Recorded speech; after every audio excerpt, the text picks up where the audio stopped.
Goeiedag en baie welkom by NG Vera Park se aanlyn bediening. My naam is Brunei Jacobs en dit is Paasfees. Paaszondag is hierso, Opstandingssondag is hierso en ons het soveel redes om vandag saam in blydskap te bymekaar te kom.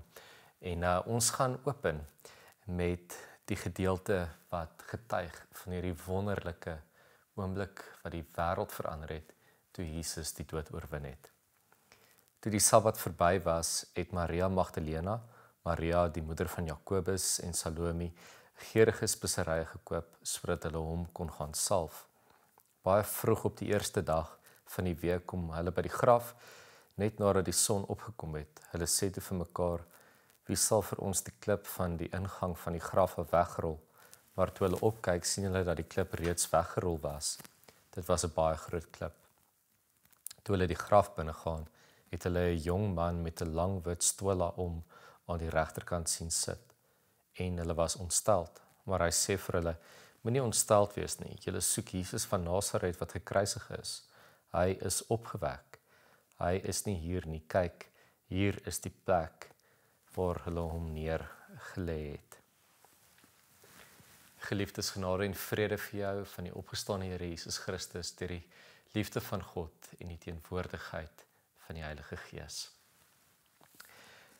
Baie van ons het seker nou in die afgelope ruk Paasfees eiers gekoop en vreeslik lekker aan paaseiers geëet en ek het nogal gewonder hoekom doen ons dit? Waar kom hierdie tradisie vandaan? En miskien weet jy nie, maar die simbool van 'n eier en hierdie eiergeskenkies is eintlik iets wat 'n baie ryk geskiedenis het. Dit is iets wat eintlik so oud is, eintlik 'n simbool wat baie diep betekenis het. Nou die paashaas, ek weet nie waar hy vandaan kom nie. Sover ek weet is haas 'n soogdier, hulle lê nie eiers nie. Hoekom hy eiers sal steel, weet ek ook nie. Ek het dit nie eintlik regtig noodwendig nodig geag om nou die navorsing van die paashaas te gaan opsoek nie. Maar die paaseier het eintlik 'n baie diep simboliese betekenis. En dit gaan so ver terug soos antieke Egipte. Ook die Persiërs en selfs die Romeine het 'n eier beskou as 'n teken of 'n simbool van vrugbaarheid. En later het die Christelike tradisie hierdie simbool dan nou uiteindelik geherinterpreteer in die konteks van die opstanding. Soos wat ons nou gelees het van die graf wat oopgebreek is, wat leeg is. Want uit 'n eier kom daar nuwe lewe. En wanneer ons 'n eierdop dan nou oopbreek, dan simboliseer dit die leë graf. Dis hoekom ook daai paaseiertjies, maar ek praat nou van die regte paaseiers as daar so iets is, nie die marshmallow eggs nie, die wat lyk soos 'n regte eier. As jy hom oopbreek, is hy hol in die binnekant, hy's leeg. En wanneer ons dan nou hierdie eier oopbreek en hy wat leeg is in die binnekant, simboliseer hierdie leë graf en hierdie nuwe lewe wat ontspring uiteindelik ook. Vir my en jou vandag het dit spesiale betekenis, want dit beteken ons het 'n aandeel in hierdie opstanding, hierdie oorwinning van die dood. So as jy vandag paaseiers gaan eet, hoop ek dat jy ook met 'n nuwe oog daarna sal kyk. En wanneer jy dit eet, dan wat jy eintlik sê is jy aanvaar jou aandeel in Jesus se opstanding, hierdie oorwinning van die dood, hierdie simbool wat nuwe lewe uiteindelik simboliseer, gee ook vir jou 'n kans vandag om te sê, maar ek wil met nuwe oë vandag opstaan en ook nuut na hierdie lewe kyk wat God vir my gegee het. 'n Lewe wat ek in vryheid kan leef, dat ek nie hoef te vrees vir die dood nie, want 'n aandeel in Christus beteken die dood is nie die einde nie.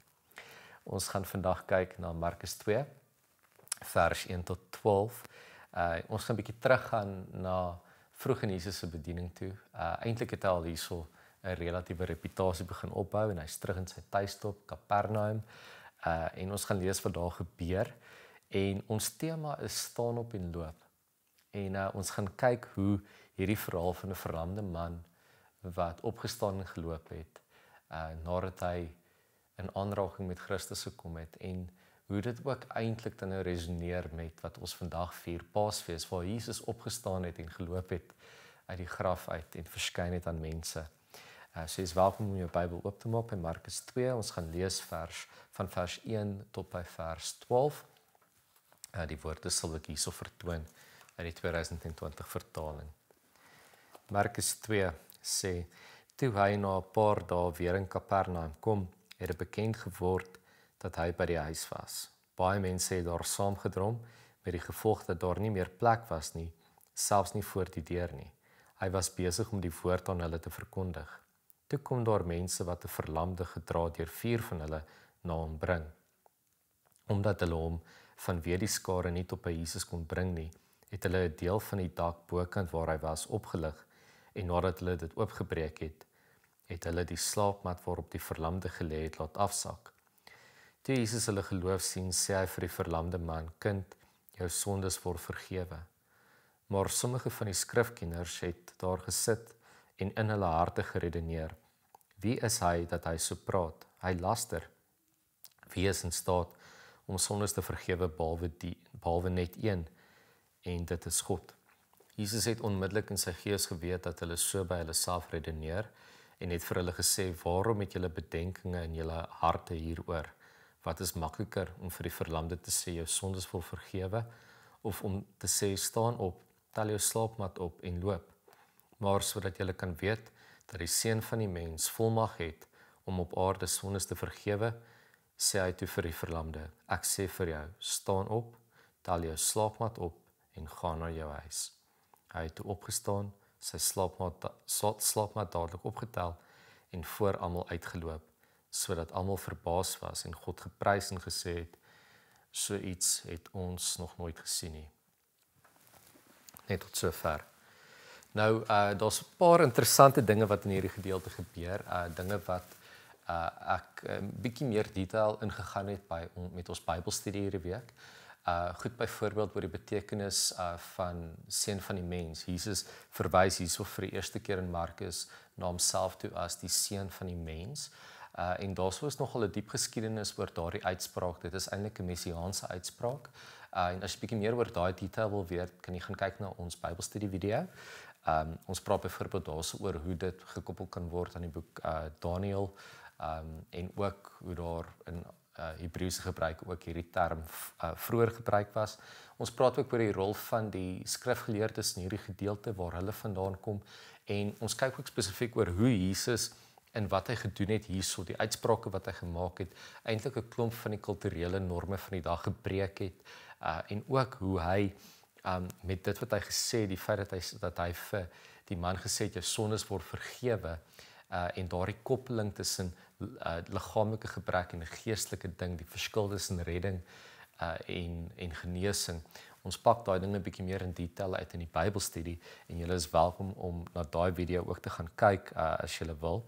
Wat ons vandag op gaan fokus uit hierdie gedeelte, 'n vreeslike ryk gedeelte, is dit wat Jesus hierso in Markus 2 doen, dat hy die volmag het om mense se sondes te vergewe, wat sy godheid beklemtoon, word uiteindelik bevestig wanneer Jesus die dood oorwin en opstaan uit die graf uit. En hierdie koppeling vat ons eintlik terug na hierdie oorwinning wat ons het wanneer ons aandeel in Jesus se kruisiging en opstanding vandag besef.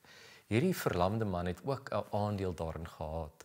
En hierdie ding wat gebeur nog voordat Jesus gekruisig word, sterf en weer die dood oorwin, gebeur eintlik al reeds wanneer Jesus hier op aarde is, wanneer hy hierdie man sien en op grond van sy geloof ontvang hy redding en sy sondes word vergewe.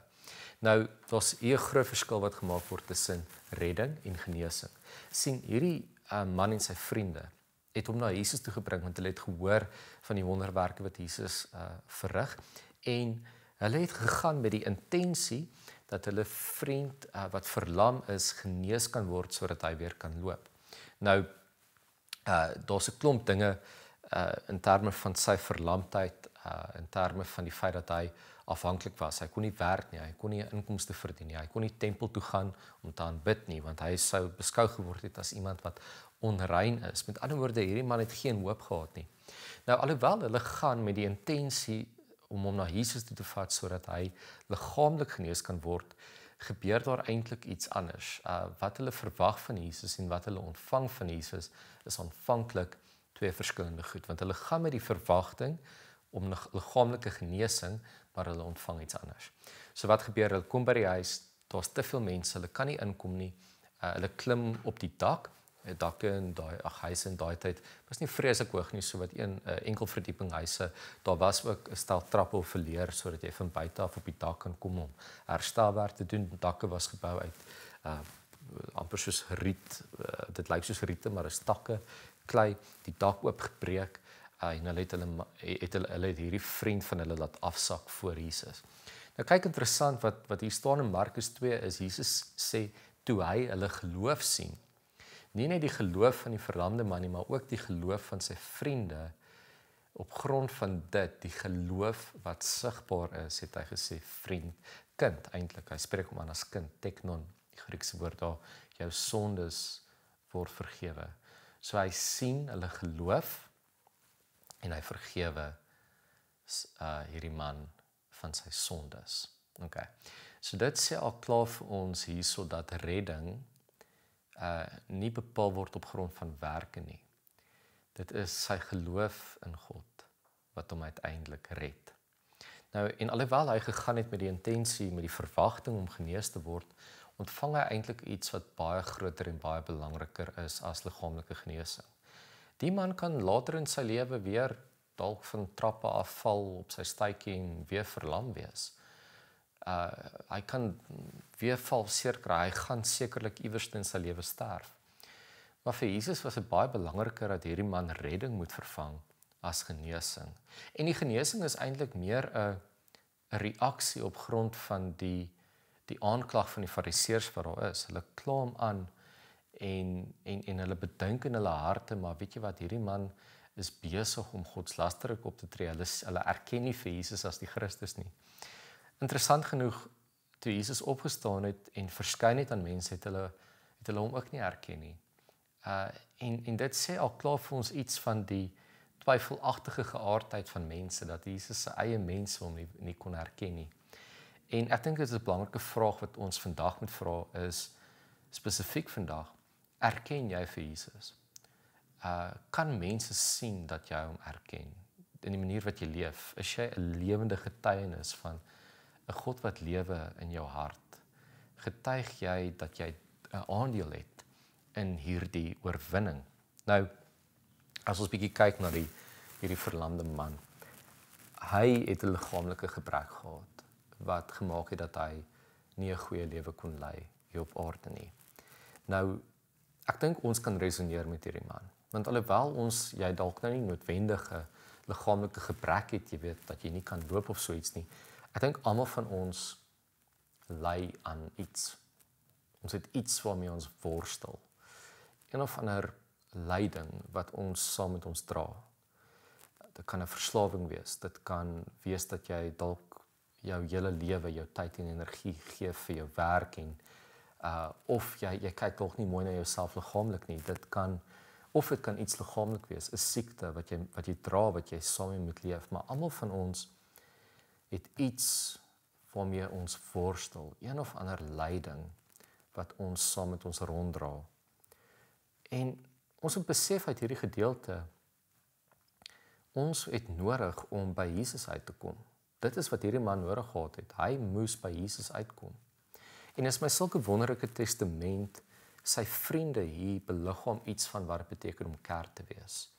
Maar dit is tog die werk van die kerk, en die kerk is nie 'n gebou nie, dit is mense.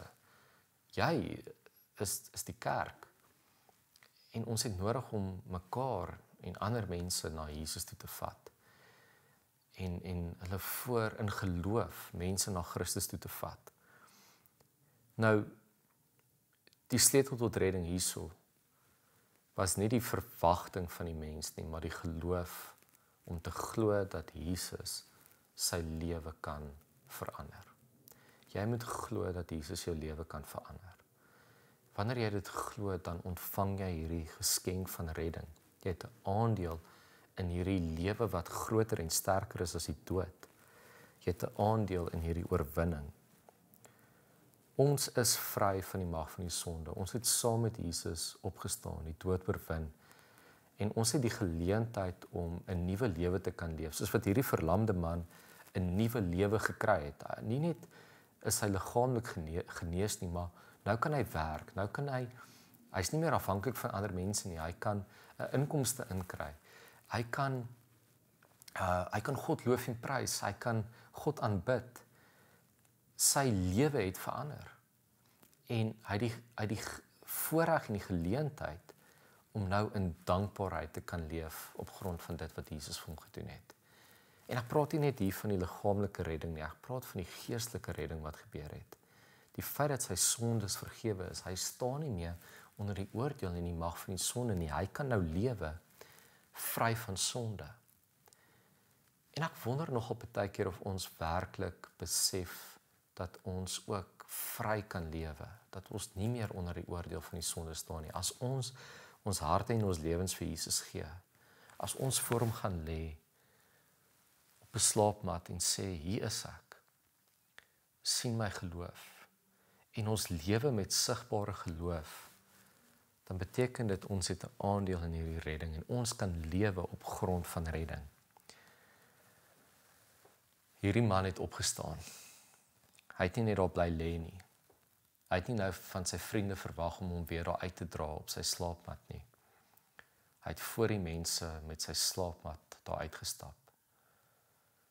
Hy het hierdie simbool van lyding wat hierdie slaapmat is, het hy oorwin. En hy het hierdie simbool gedra en gesê, maar ek het opgestaan en ek kan loop as gevolg van dit wat Jesus vir my gedoen het. En ek dink dit is die boodskap van Paasfees. Ons kan opstaan en ons kan loop en ons kan ons lyding oorwin op grond van dit wat Jesus vir ons gedoen het. So wat ook al jy mee ly, wat ook al jou gebrek is, wat jy saam met jou dra, sit dit voor Jesus, aanvaar die redding wat hy vir jou gee, en dan tel jy dit op, en heers daaroor, en op grond van dit wat Jesus gedoen het, loop, beweeg in die wêreld in, dat mense kan sien, Jesus leef. Elke dag wanneer jy wakker word, het jy 'n keuse om te maak. Gaan jy bly lê, of gaan jy opstaan en loop? Wanneer ons beweeg in die wêreld in, en ons getuig, dan vier ons die aandeel in hierdie oorwinning. Ons getuig van ons redding, dat ons deel is van Christus. So mag vandag die begin wees van 'n nuwe manier van opstaan en loop vir jou, sodat ander mense kan sien dat Jesus leef binne in jou en dat jy ook ander na hom sal bring. Ons sluit af met 'n gebed. Hemelvader, ons dankie dat ons op hierdie wonderlike dag ook kan teruggaan na u woord toe en kan sien hoe ons voor u kan kom lê, hoe u ons lyding van ons ontneem, ons geloof sien en net op grond van dit, dat u ons red van die mag van die sonde, dat ons kan sien dat die graf leeg is vandag, dat ons kan opstaan en loop in 'n nuwe lewe in, dat ons nie meer slagoffers hoef te wees van hierdie sonde wat ons soms wil verlam nie, dat ons bo dit kan uitstyg en kan heers, dat ons 'n aandeel het in die oorwinning van die dood. Gee Here dat ons lewens sal getuig dat u in ons leef en dat ons geloof sigbaar sal wees soos wat die verlamde man en sy vriende sin was. Amen.